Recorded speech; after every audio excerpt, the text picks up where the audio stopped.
नमस्कार। आपका अखबार के YouTube चैनल पर आपका स्वागत है। मैं हूं प्रदीप सिंह। लोकसभा चुनाव में क्या होगा? मोदी तीसरी बार आएंगे? नहीं आएंगे? लोकसभा चुनाव में मोदी और बीजेपी की सीटें घट जाएंगी, बढ़ जाएंगी? उनको अकेले बहुमत मिल जाएगा या बहुमत से कम हो जाएगा और एनडीए के बहुमत से सरकार चलानी पड़ेगी?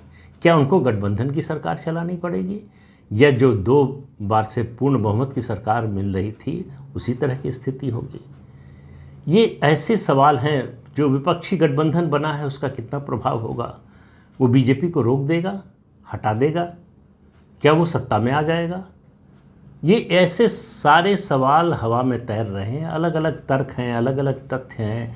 लोग अपनी अपनी राय, अपनी पसंद नापसंद तथ्य और तर्क के आधार पर बताने की कोशिश करते हैं।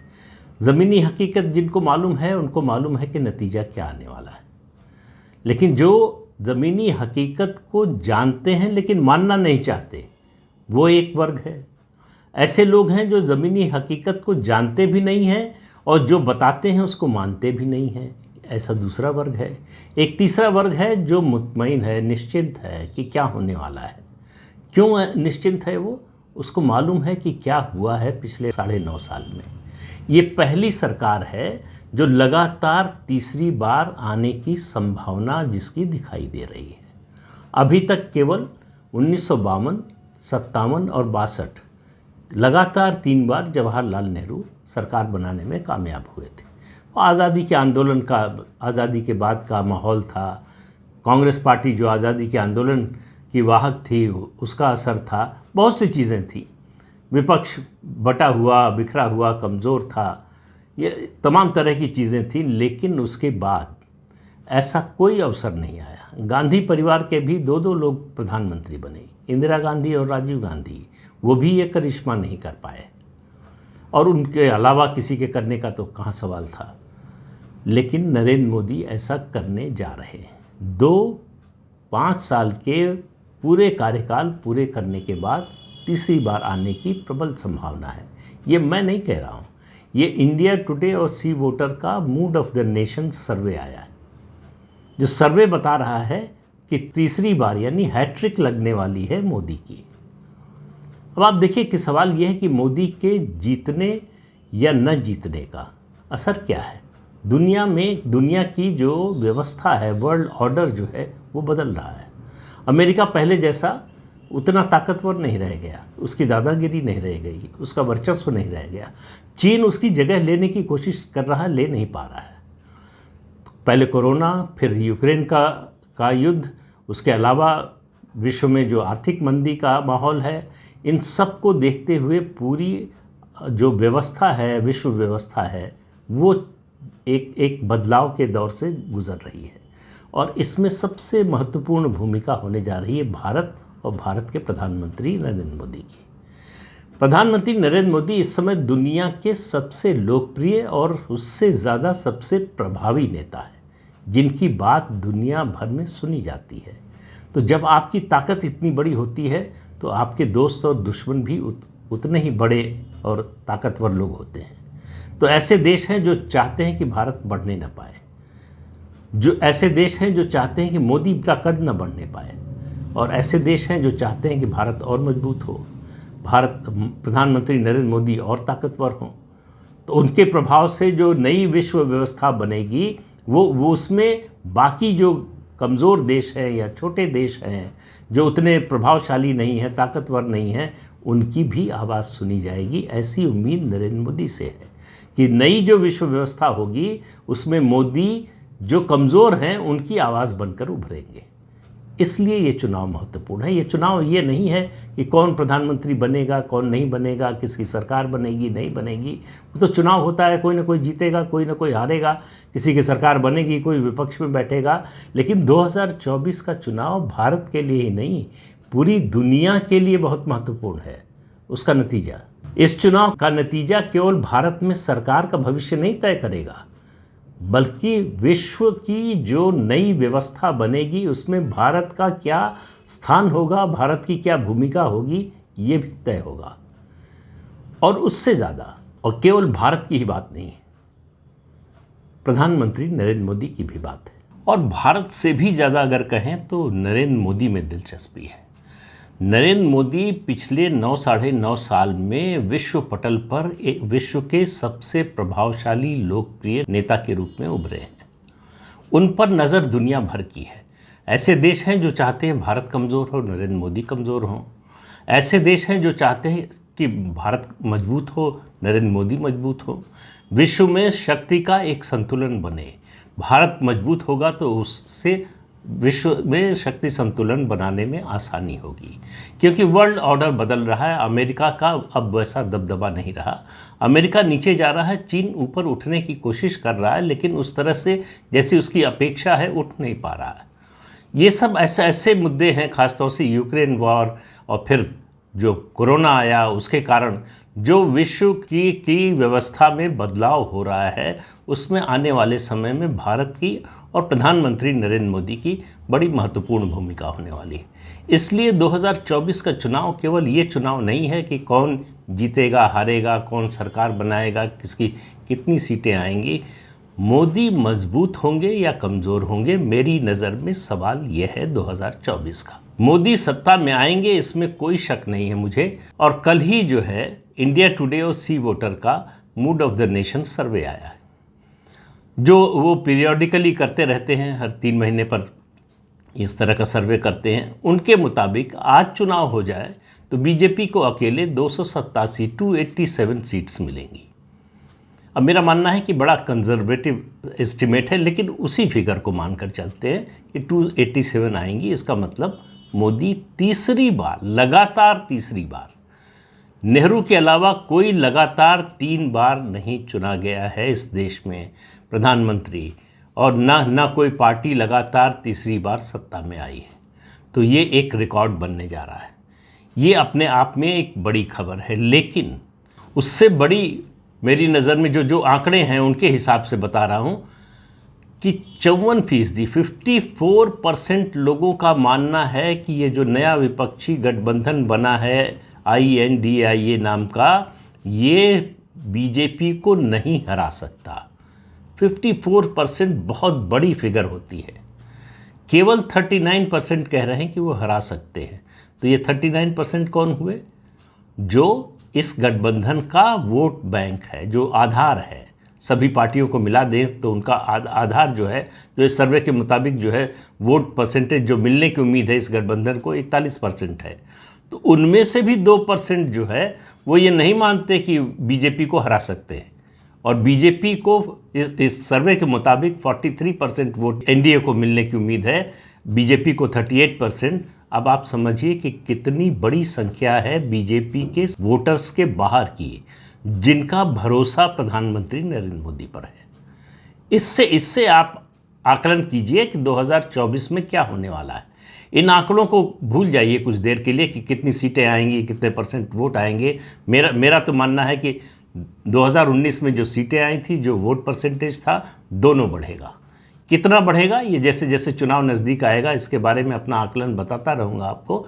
लेकिन आज की तारीख में नरेंद्र मोदी का तीसरी बार सत्ता में आना तय है। ऐसा कब हुआ था पहले? किसी को याद नहीं होगा। जब नेहरू तीसरी बार 52, पहले 57, फिर 62 में आए, तब तक उनकी लोकप्रियता गिरना शुरू हो चुकी थी। ये अलग बात है कि उस समय विपक्ष उतना एकजुट नहीं था, मजबूत नहीं था उसका फ़ायदा उठाने के लिए।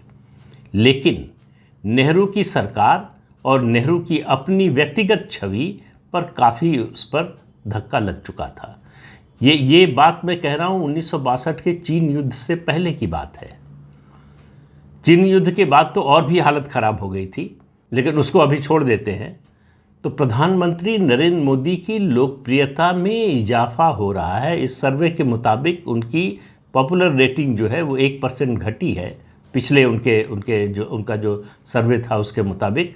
लेकिन मेरा मानना है कि अगर आप अपने शासन के 10वें साल में इतने लोकप्रिय हैं तो लोकप्रियता घटने का सवाल नहीं है। तो सवाल इतना है कि लोकप्रियता में कितना इजाफा हुआ है, कितनी बढ़ोतरी हुई है। अब आप देखिए एंटी इनकम्बेंसी, इसकी चर्चा हम लोग हर चुनाव में करते हैं।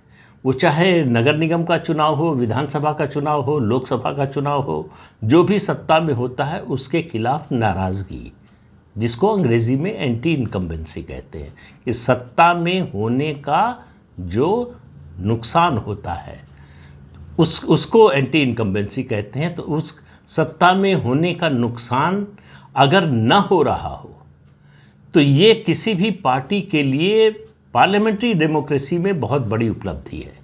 यानी उस सरकार का कामकाज लोगों को पसंद आ रहा है, उस सरकार का विकल्प लोग खोजने की भी कोशिश नहीं कर रहे हैं, कहीं दाएं बाएं देखने की भी कोशिश नहीं कर रहे हैं कि क्या इनको हटाकर किसी और को लाया जाए। तो मोदी के कामकाज से, मोदी सरकार के कामकाज से कितने परसेंट लोग संतुष्ट हैं? 59%। अभी ये मतलब इस सर्वे के आंकड़े के मुताबिक भी जो है प्रधानमंत्री की जो रेटिंग है वो अपनी पॉपुलर रेटिंग है उससे ऊपर जाता है। यानी उनकी सरकार से संतुष्टि का स्तर देखिए आप। मुझे नहीं लगता कि किसी भी सरकार का तीसरे कार्यकाल छोड़ दीजिए, पहले कार्यकाल के ही अंत में इस तरह की रेटिंग आई होगी कि उसके कामकाज से 59% लोग संतुष्ट हो। मैं लोकसभा की बात कर रहा हूँ, विधानसभा चुनाव की बात नहीं कर रहा हूँ। विधानसभाओं में अलग अलग राज्यों में अलग अलग तरह के नतीजे आते हैं। जैसे गुजरात को ही देख लीजिए, गुजरात में 1995 के बाद जो है बीजेपी आज तक हारी नहीं। ये अपने आप में एक बड़ी उपलब्धि है भारतीय जनता पार्टी के लिए। गुजरात जैसे स्टेट में जहाँ दो ही पार्टियाँ हैं, बीजेपी और कांग्रेस, वहाँ भी सरकार के खिलाफ तमाम अभियान, तमाम तरह के राष्ट्रीय अंतर्राष्ट्रीय संस्थाओं के अभियान, खासतौर से नरेंद्र मोदी के मुख्यमंत्री बनने के बाद से दुनिया भर में अभियान चलाया गया नरेंद्र मोदी और गुजरात सरकार के खिलाफ। लेकिन गुजरात की जनता टस से मस नहीं हुई। लोग कहते हैं गुजरात गौरव की बात, भाई जो भी है, अगर नरेंद्र मोदी की जगह कोई और मुख्यमंत्री बनता तो वो भी गुजरात से ही होता, वो भी गुजरात का गौरव होता। लेकिन लोगों ने ये देखने की कोशिश भी नहीं की, बदलने की का कोई प्रयास इसके बारे में सोचा भी नहीं। तो इससे अंदाज़ा लगाइए। अब ये मैं क्यों कह रहा हूँ, आप सुनते होंगे पिछले कई महीने से ये बात कह रहा हूँ कि नरेंद्र मोदी का तीसरी बार आना तय है। आप देखिए कि मुझे याद नहीं आ रहा है, आप नेहरू जी के शुरुआती 2 दशक हैं उनकी बात छोड़ दीजिए, उसके बाद की राजनीति को देखिए और एक तरह से कहें तो 1962 के बाद की राजनीति को अगर आप देखिए तो कांग्रेस पार्टी का जब वर्चस्व था तब भी, किसी एक चुनाव की बात नहीं कर रहा हूं मैं, कंसिस्टेंटली जो है 2 लगातार चुनाव, लोकसभा चुनाव की बात कर रहा हूं, जब 12-13 ऐसे राज्य हों जहां केंद्र में सत्तारूढ़ पार्टी की स्ट्राइक रेट 80 से 90-95% तक हो। बीजेपी को देखिए, उत्तर प्रदेश 90% 14 में था, सपा बसपा आरएलडी का गठबंधन हुआ 2019 में तो घटकर 80% हुआ, 80% से नीचे नहीं आया। उसके अलावा फिर राज्य जोड़ना शुरू कीजिए, उत्तर प्रदेश के बाद दूसरा राज्य आप जोड़िए गुजरात, जहाँ 100% है दोनों चुनावों में, और इस सर्वे के मुताबिक तीसरे चुनाव में भी 100% परफॉर्मेंस होगी, स्ट्राइक रेट होगा। फिर चौथा प्रदेश मध्य प्रदेश, राजस्थान, छत्तीसगढ़, ये 3 राज्यों को मिलाकर लोकसभा की 65 सीटें आती हैं। बीजेपी 2019 में 62 सीटें जीती।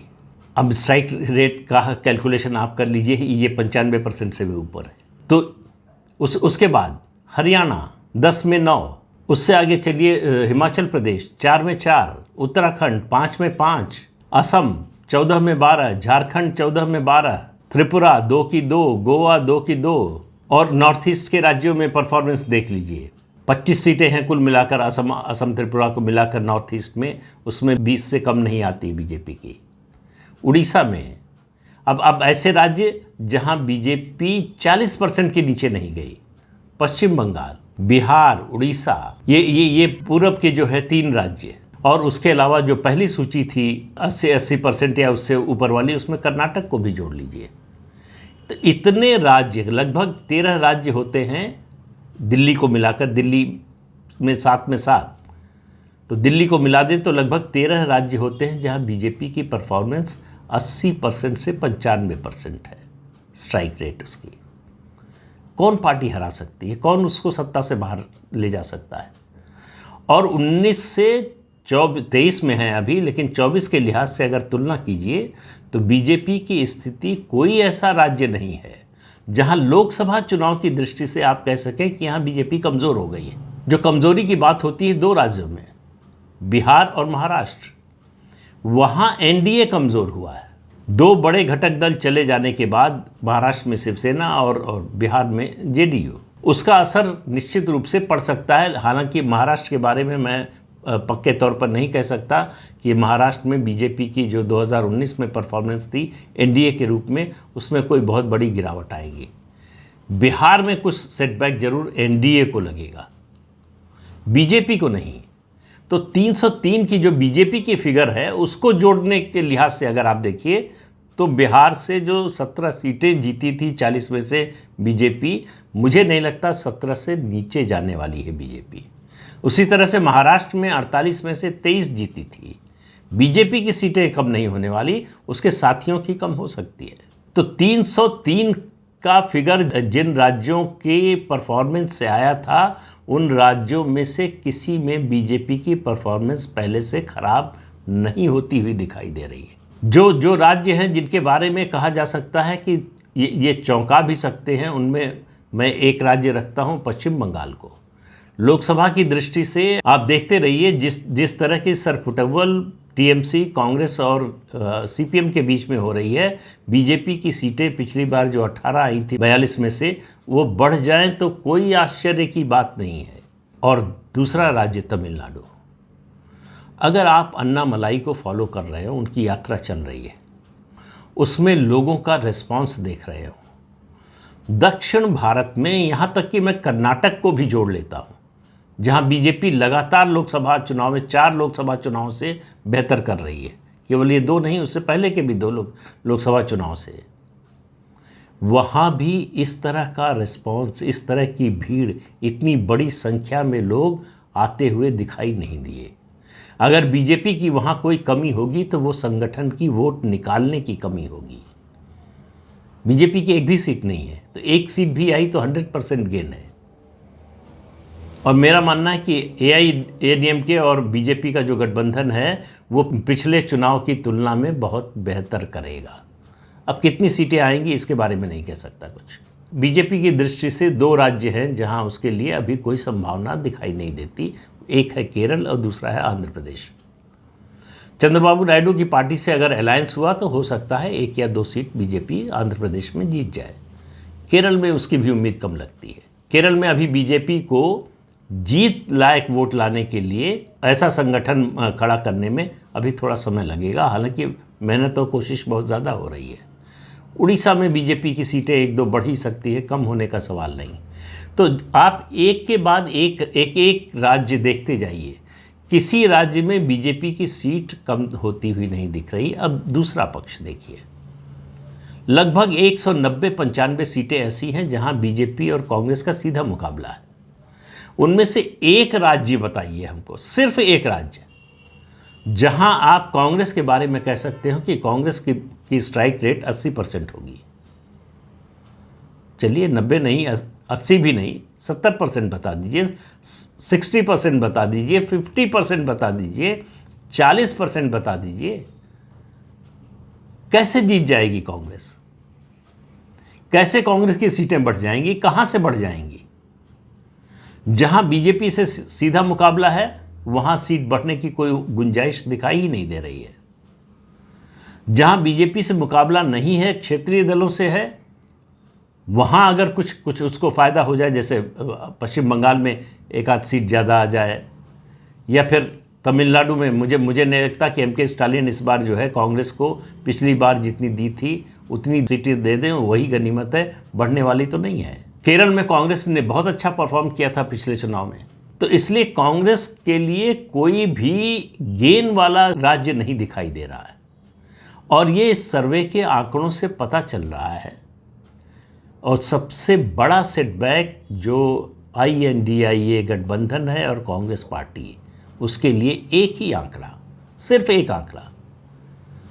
लोगों से पूछा गया कि अगर गांधी परिवार का कांग्रेस में दखल न हो वो कांग्रेस के साथ ना हो तब कांग्रेस अच्छा करेगी या उनके रहते। 49%, 49% लोग कह रहे हैं कि गांधी परिवार के बिना कांग्रेस बेहतर करेगी। इससे बड़ा नो कॉन्फिडेंस, जाहिर है कि ये जो बोलने वाले हैं ये इनमें से ज़्यादातर कांग्रेस के लोग होंगे, या ज़्यादातर ना हो तो एक बड़ी संख्या में होंगे। गांधी परिवार के नेतृत्व के प्रति इससे बड़ा नो कॉन्फिडेंस कोई हो ही नहीं सकता है। और यूपी तो किला बन चुका है भारतीय जनता पार्टी का। यूपी, गुजरात, असम, ये ऐसे राज्य हैं, मैंने 12-13 राज्यों की गिनती की, उनमें ये भी आते हैं, लेकिन उत्तर प्रदेश देश का सबसे बड़ा राज्य है। इस इंडिया टुडे सी वोटर के सर्वे के मुताबिक उत्तर प्रदेश में आज चुनाव हो जाए तो भारतीय जनता पार्टी 80 में से 72, 72 आउट ऑफ 80 सीटें जीतने की स्थिति में है। और ये 5वां चुनाव होगा जब इस तरह की परफॉर्मेंस होगी उत्तर प्रदेश में बीजेपी की। 14, 17, 19, 22, उसके बाद 24। इसके बाद भी जो लोग ये तर्क देते हैं, ये बताने की कोशिश करते हैं कि ये गठबंधन ये बन जाए और ये सीट का तालमेल हो जाए, ये नेता उसके सर्वे सर्वा हो जाएं या फलाना हो जाएं, तब ऐसा गठबंधन बनेगा तो मोदी को चुनौती दे सकते हैं, तो मोदी को हरा सकते हैं। आजकल एक तर्क बहुत खोजा जा रहा है कि क्या हो जाए तो मोदी को हराया जा सकता है। कुछ कर ले मोदी को नहीं हराया जा सकता, कम से कम 2024 में तो कोई सवाल नहीं। और मोदी ने ये भी स्पष्ट कर दिया है कि वो रिटायर नहीं होने जा रहे हैं।